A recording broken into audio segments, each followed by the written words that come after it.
Avant, on avait le volume, donc on calculait à toi combien t'as fait d'heures, et toi combien t'as fait d'heures, combien de kilomètres. Ah ouais, moi j'ai roulé 500 bornes cette semaine, bon bah tu vas être en forme. Seulement, ça prend pas en compte la notion d'intensité. Ouais. Ah, ça revient fort, ça revient fort. Elle est impressionnante. C'est une victoire monumentale de la France. Une transition ultra rapide. Énormissime. Accroche. Il a gagné la finale. Allez, fort, allez. Oh, c'est la patrouille de France. L'armée des champions, c'est eux. Salut, c'est Valentin et je vous souhaite la bienvenue dans le Loop sur le triathlon. Toutes les 2 semaines, je vous emmène à la rencontre des passionnés de triathlon, que ce soit des athlètes professionnels, des coachs, des nutritionnistes. Bref, on part à la rencontre de ces passionnés qui sont acteurs de notre sport. Alors bonne écoute. Salut à tous, aujourd'hui je suis avec Charlotte et Fred d'I-Do Sport et du coup de My Tribe aussi, et on va voir comment gérer sa charge d'entraînement et arriver sur des pics de forme. Mais avant tout ça, est-ce que Charlotte, tu pourrais te présenter s'il te plaît ? Salut Valentin, ravi de te rencontrer à nouveau. Je m'appelle Charlotte Morel, j'ai été triathlète professionnelle pendant presque 20 ans sur courte distance et longue distance avec pas mal de titres et de podiums sur toutes les courses internationales et championnats de France. Et je suis maintenant entraîneur de la structure My Tribe depuis presque 8 ans. Et donc on transmet maintenant nos connaissances, notre passion et notre expérience aux triathlètes amateurs pour les préparer au mieux à leurs épreuves. Merci à toi pour cette présentation. Et toi Fred du coup ? Salut, moi je m'appelle Fred Bello. J'ai participé 2 fois aux Jeux Olympiques, je suis 3 fois champion d'Europe, surtout sur la distance M, du coup M et S. Et je suis très content de te retrouver également. Et juste pour rajouter, pour comprendre un peu, parce que nous maintenant on commence à se connaître, donc c'est vrai que c'est assez fluide, mais pour nos auditeurs en fait, ils sont là, je pense, ils se disent mais Charlotte, Fred, ok, est-ce que c'est un couple de passionnés, il y a I-Do, il y a My Tribe, qu'est-ce que c'est ces multi-projets et qu'est-ce qui se cache derrière tout ça du coup ? En fait, je pense qu'on peut expliquer assez facilement toute notre histoire par le mot passion comme tu viens de l'employer et aussi par l'adaptation. Moi personnellement, j'ai arrêté ma carrière en 2015 à peu près, sans savoir trop où est-ce que j'allais aller. Et puis en fait, les chemins se sont présentés à moi, à nous, assez naturellement et finalement comme s'il y avait juste un seul chemin à emprunter, avec de la demande des athlètes en suivi, en conseil, en accompagnement. Et ça m'a permis aussi de transmettre toute mon expertise, ma passion. Et donc on s'est engagé là-dedans avec My Tribe, l'accompagnement d'athlètes. Et puis après de l'accompagnement à distance, on s'est rendu compte que on aimait bien le contact. Alors on a créé des stages. Et puis quand on avait des stages et du coaching, on s'est dit il nous faut une plateforme d'entraînement pour gérer tout ça. Et on a créé avec Boris, notre associé et développeur, I-Do Sport. Et maintenant on a un process très complet qui nous permet de nous éclater au quotidien et de maîtriser chaque étape de notre passion. Bon, en tout cas, je vois que c'est, comme tu le dis, le mot passion qui guide tout ça. Donc, c'est vraiment intéressant de voir cette passion, mais aussi de comprendre cette expertise. Moi, mon objectif, c'est de donner un maximum de valeur aux auditeurs qui écoutent ce podcast. Et justement, là, on va voir comment gérer sa charge d'entraînement et arriver sur un pic de forme. Et pour moi, ça passe par du coaching. Donc, d'abord, votre premier rôle. Et ensuite, de la data, une application qui se cache derrière. Donc, aussi avec I-Do Sport. Donc pour commencer ce sujet, Fred, est-ce que tu aurais quelques éléments pour nos auditeurs de comment on gère un peu cette planification-là ? Est-ce que une semaine je mets 20 heures, une semaine je mets 5 heures ? Comment j'étudie si je suis fatigué, si je suis en forme ? Comment ça se passe ? Alors le b.a.-ba, on va dire, du coaching, la notice du bon coach, c'est déjà dans un premier temps de partir de l'objectif, la plupart du temps. Donc là, il y a une discussion à faire avec l'athlète, savoir d'où est-ce qu'il vient, ses blessures, ses antécédents, ses ambitions. Okay. Et là, je pense que le maître mot, c'est vraiment l'ambition de l'athlète, savoir où est-ce qu'il veut aller, pourquoi il veut y aller et qu'est-ce qu'il veut faire sur cet objectif. Et quels sont ses bagages déjà disponibles. Ensuite, à partir de l'ambition, on crée une planification et on revient un petit peu en arrière jusqu'à la date du jour en essayant de décomposer cette préparation en plusieurs phases et suivant encore une fois l'athlète, puisque c'est très important de comprendre qu'on est tous vraiment différents et c'est là que le coach rentre en jeu, puisqu'on a du mal à savoir quelles sont nos spécificités, on a du mal à prendre du recul aussi sur notre entraînement, donc faire appel à un regard extérieur qui en plus est expert, Ça permet vraiment de se relâcher, de faire confiance et de ne pas réfléchir sur sa préparation. Ok. Et justement, Charlotte, comment tu gères cette partie vraiment quelles sont mes ambitions en tant qu'athlète quand tu commences un coaching? Parce que moi, des ambitions, j'en ai beaucoup, mais j'ai souvent besoin de quelqu'un qui me calme et qui me dit non, mais en fait, regarde la ressource que tu as. Et toi, justement, comment tu fais? Est-ce que déjà tu as vu des athlètes qui ont beaucoup d'ambitions mais très peu de ressources, et puis certains en fait qui ont un peu du mal à assumer leurs ambitions et du coup tu les aides pour aller vers là? Comment tu gères cette partie-là au tout début de coaching? Ouais, ben justement, l'objectif en début de coaching, c'est vraiment de faire un bilan pour recibler les objectifs de l'athlète et puis de voir ce qui est possible, pas possible, combien de temps ça va prendre. Peut-être que les ressources sont pas suffisantes pour atteindre un objectif à 6 mois, mais que c'est envisageable sur 2 ans. Okay. Donc c'est vraiment cadrer le projet et l'établir sur la durée, le mettre en place, savoir comment on va tout simplement le planifier. Okay. Et donc vraiment, ce qui est intéressant aussi sur l'application iDo, c'est de pouvoir planifier justement tous ces cycles, que ce soit les microcycles, les macrocycles ou les mésocycles même, et du coup de pouvoir un petit peu planifier toute la saison, les phases de développement, savoir qu'est-ce qu'on va travailler à quel moment, qu'est-ce que l'athlète a besoin de travailler, puisque comme on l'a dit, chaque athlète est individuel et chacun aura besoin de travailler des points différents pour progresser. Donc la planification, c'est essayer de mettre sa touche personnelle et cadrer au mieux le projet pour planifier et concilier aussi la vie personnelle, professionnelle de l'athlète à son projet sportif, quoi. Ouais, donc il vous faut vraiment finalement un œil extérieur pour donner une visibilité justement à l'athlète et l'accompagner dans ce projet-là. Donc j'ai bien compris que Fred nous disait le b.a.-ba, c'est vraiment on définit ses ambitions. Ensuite, on verra dans une prochaine capsule qui sortira juste après comment on planifie justement une saison. Mais une fois qu'on a planifié cette saison, Fred, donc on a un objectif. Typiquement, moi, mon objectif cette année, c'est de faire le triathlon L de l'Alpe d'Huez. Comment tu m'emmènes sur ces cycles-là? Comment au bout de 2 semaines tu m'emmènes pas en fatigue à me faire 5 cols alors qu'en fait je roulais pas? Qu'est-ce qui se cache derrière tout ça? Alors les grandes lignes de l'entraînement, les deuxièmes, donc la suite du b.a.-ba, c'est la progressivité et respecter vraiment le point de départ, la condition physique que tu as au point de départ pour essayer de la faire progresser.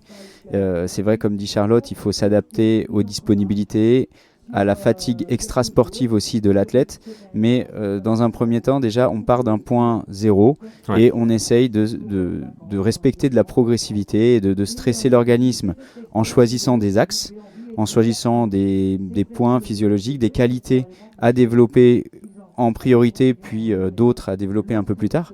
Mais en tout cas, toujours dans la progressivité pour éviter les blessures, pour éviter de stresser l'organisme plus qu'il n'est capable de l'encaisser. Ouais. Et ensuite, après ce principe de progressivité, il y a aussi l'alternance avec du développement. Encore une fois, je précise du développement suivant l'athlète de différents points, suivant l'ambition de différents points, et des périodes de récupération pour récupérer avant de restresser à nouveau. Ok, justement, ce stress à nouveau, parce qu'il y a quand même un stress sportif, il y a un stress personnel associé au travail, etc. Comment vous, quand vous coachez un athlète, donc que ce soit avec MyTribe ou à l'aide d'Ido Sport, comment vous arrivez à savoir si l'athlète il est fatigué, cette séance elle a eu un impact? Est-ce que c'est vraiment que la data? Je vais dire une bêtise peut-être, mais vous regardez la fréquence cardiaque, comment on réagit par rapport à une séance, ou c'est vraiment le ressenti à l'effort de la personne? Comment tout le long d'une saison, vous, avec un œil extérieur, parce que vous faites quand même du coaching à distance, vous arrivez à suivre cette évolution-là de la part de l'athlète? Alors en fait, il y a vraiment 2 axes, deux points importants qu'il faut connaître et qu'il faut maîtriser en tant que coach. C'est la data et aussi la communication. Il faut être proche de l'athlète, même quand on est coach à distance. Il faut échanger beaucoup au travers de messages, au travers de commentaires sur une séance, au travers d'un smiley sur une séance. Si y a plusieurs smileys qui tirent la tronche sur une semaine, ça peut être une alerte. Il y a aussi sur iDo, on a la chance de pouvoir avoir plein d'indicateurs de séance, de fatigue sur la séance ressentie. Donc là, on fait vraiment appel à du subjectif et aussi de la fatigue extra sportive quotidienne ressentie. Okay. Donc on a un test, par exemple, où l'athlète peut renseigner son sommeil, la fatigue ressentie, les courbatures, s'il est malade, etc. Tout ça, c'est du déclaratif, donc on est sur du subjectif. Et ça permet d'avoir une indication intéressante de ce que vraiment ressent l'athlète de manière psychologique sur plusieurs jours. Et après, grâce à la charge d'entraînement, on a aussi évidemment la fatigue grâce à tous ces capteurs cardiaques, les watts et l'accumulation en fait de ces chiffres qui nous donnent des variables et un suivi sur 2 mois, 3 mois, 6 mois, 1 an de la charge d'entraînement et donc de la fatigue qui est calculée grâce à cette charge d'entraînement. Ok. Et justement, Charlotte, quand tu suis un athlète, est-ce que comment tu gères j'ai bien compris les b.a.-ba, la progressivité, comment tu gères cette progressivité et ces cycles? Est-ce que moi la première semaine tu vas me faire 3 séances dans chaque sport et tu vas conserver ce volume jusqu'à mon objectif final? Est-ce qu'il y a des semaines qui vont être plus chargées, une semaine de décharge? Comment on fonctionne sur cette partie-là? Et déjà, le nombre de séances, il est vraiment individuel à chaque athlète, donc ça c'est évident. Mais oui, bien sûr, il y a des phases où il y aura des semaines avec plus de volume et plus de quantité. Il y a un système de calcul de charge prévu qui est établi, donc ça permet vraiment de voir l'évolution de la charge prévue chaque semaine. Et bien sûr, moi j'utilise, comme Fred l'a précisé, l'alternance, donc c'est-à-dire les phases de développement, donc des semaines avec des volumes une charge assez importante, qui est enchaîné avec une semaine de récupération, d'assimilation de la charge qui a été réalisée pendant 3 à 4 semaines. Mais c'est pareil, ces phases, elles sont en fonction des athlètes. Il y a des athlètes qui peuvent pas s'entraîner 3 semaines d'affilée parce qu'ils partent une semaine sur 2 pour le boulot, ou ils ont les enfants une semaine sur 2, etc. Donc il faut vraiment s'adapter à ça. Donc c'est pas forcément du 3 semaines, une semaine, c'est quand même la recommandation classique des phases d'alternance, mais des fois il faut s'adapter différemment, justement, individualiser les planifications en fonction de l'athlète. Mais ce qui est sûr, c'est qu'avec IDO, le fait de pouvoir voir la charge évoluer chaque semaine, ça permet vraiment d'avoir une estimation de l'évolution du pic de forme qui est hyper intéressante, qui est hyper précise, et ça nous permet de voir justement l'évolution de l'athlète en corrélation avec ses ressentis ensuite, après, lorsqu'il a fait l'entraînement. Ok, et justement, depuis le début, on parle de ce mot charge. Ce mot charge, il représente quoi? C'est un volume horaire à l'entraînement? C'est un volume à intensité? C'est les bornes à vélo? C'est représenté par quoi en fait finalement ce terme charge? Tu as bien résumé le mot charge, en fait c'est un peu tout. Okay. Avant on avait, quand on n'avait pas ce système et cette philosophie de charge d'entraînement, on avait le volume, donc on calculait à toi combien tu as fait d'heures, et toi combien tu as fait d'heures, combien de kilomètres, ah ouais moi j'ai roulé 500 bornes cette semaine, tu vas être en forme. Seulement, ça ne prend pas en compte la notion d'intensité. Okay. Et grâce à la charge d'entraînement, on arrive à mieux quantifier plus précisément une séance. Par exemple, 2 heures de vélo en endurance, ça a une charge X. Okay. Et 2 heures de vélo, mais avec une séance de PMA de quasiment 15 minutes de sollicitation à PMA, ou des sprints, ou du seuil, etc.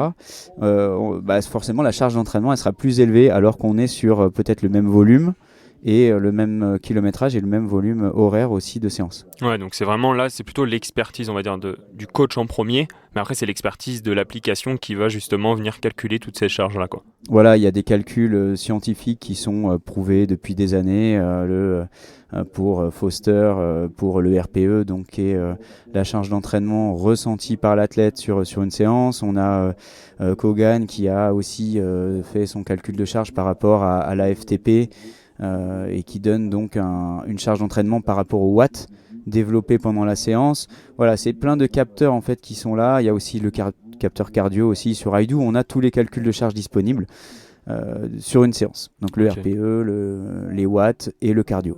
Ok, donc justement, vous êtes connu pour ce coaching, on va dire, à distance, mais vous avez aussi une forte connaissance sur la partie stage, où il y a une partie présentielle.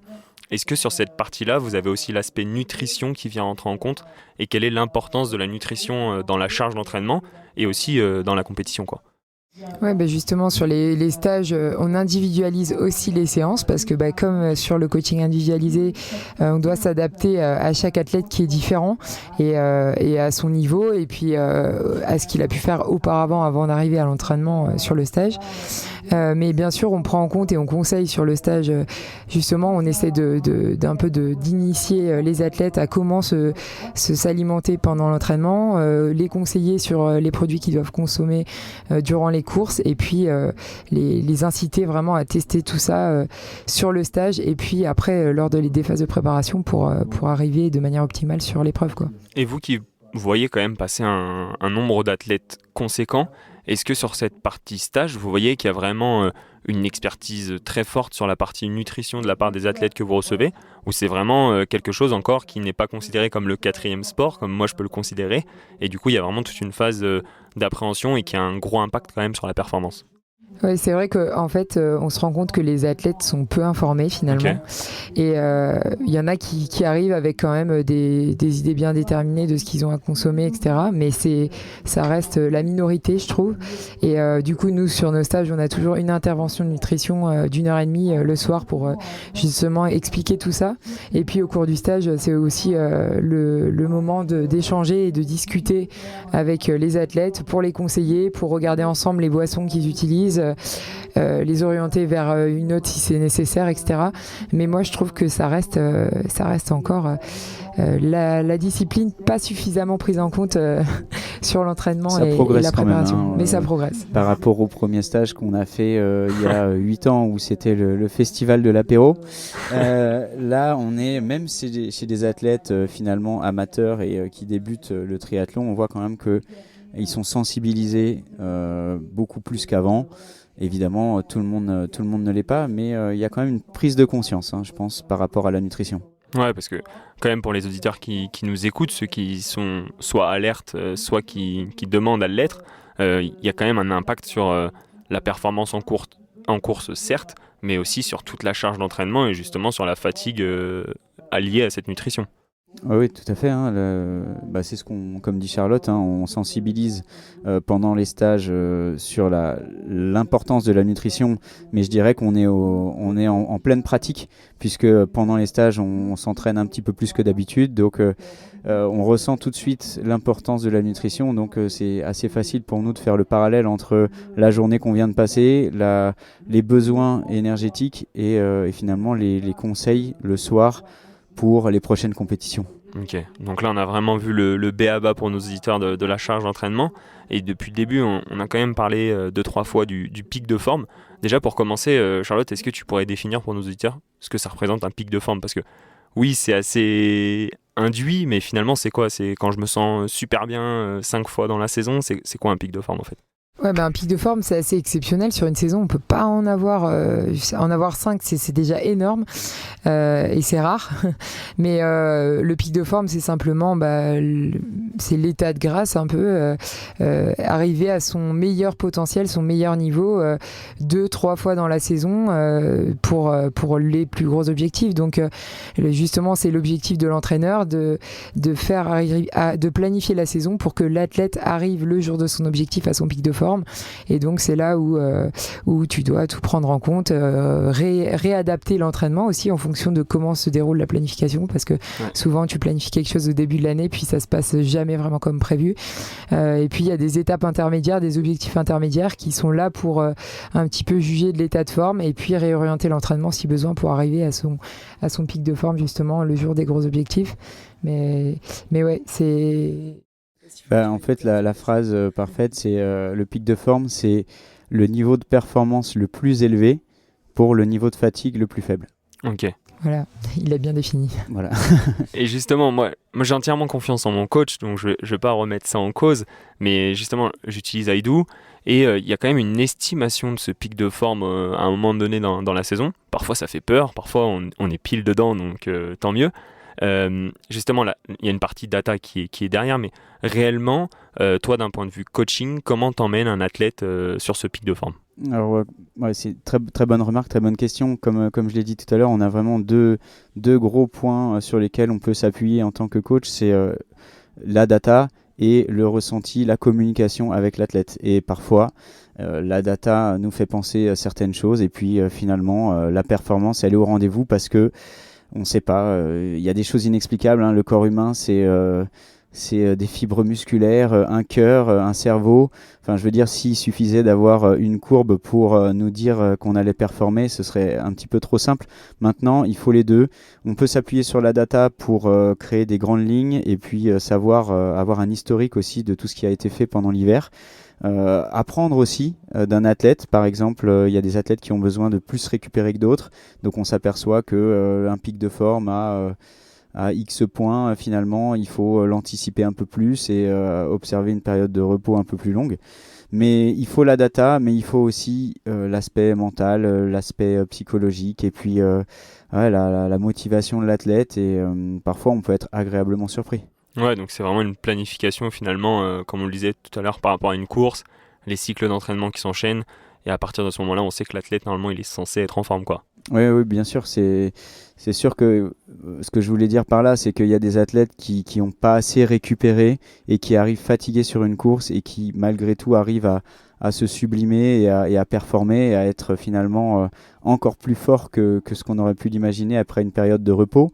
Mais voilà, ça, c'est de l'exceptionnel et la data nous permet quand même d'être un peu plus sûr de soi en tant que coach, de s'appuyer sur des valeurs et donc de calculer avec précision à quel moment il faut récupérer et quel est le niveau de performance de l'athlète.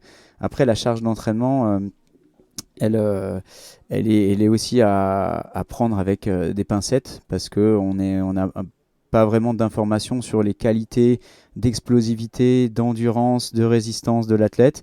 Donc il faut quand même, malgré tout, il ne suffit pas d'avoir un graphique pour dire à un athlète c'est bon, tu es en forme. Il y a beaucoup d'autres paramètres à prendre en compte et je pense que là, le rôle du coach, c'est vraiment de bien communiquer avec son athlète, d'être proche de lui et puis de l'emmener sur un terrain confortable et serein. Ouais, c'est vrai qu'en plus, il y a énormément d'éléments qui viennent rentrer en compte, comme tu disais un petit peu juste avant la compétition. Je pense que ça sera l'objet d'une prochaine capsule, comment s'affûter avant une course, avant un Alpha Ironman, parce que c'est vrai que c'est aussi des sujets qui sont très compliqués, très individualisés. Donc ça nous fait pas mal de sujets encore à traiter. Là, on a vu quand même toute cette partie expertise que vous avez pu nous apporter.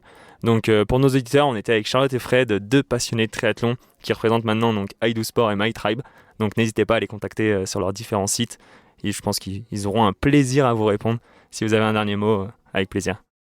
Top. Je vois que en tant que chroniqueur, organisateur de ce podcast, je t'en connais déjà un rayon sur l'entraînement et c'était un bonheur de pouvoir répondre à tes questions. Merci Valentin. Merci à vous et à très vite. Merci Valentin. Ciao. Merci à vous d'avoir écouté cet épisode jusqu'au bout. Pour continuer à faire évoluer le projet, je vous invite à me laisser un avis sur les différentes plateformes d'écoute. De plus, pour suivre l'actualité, je vous donne rendez-vous sur le compte Instagram Loop sur le triathlon. Et surtout, on se donne rendez-vous dans 15 jours. Alors merci à vous et à très vite. Ciao.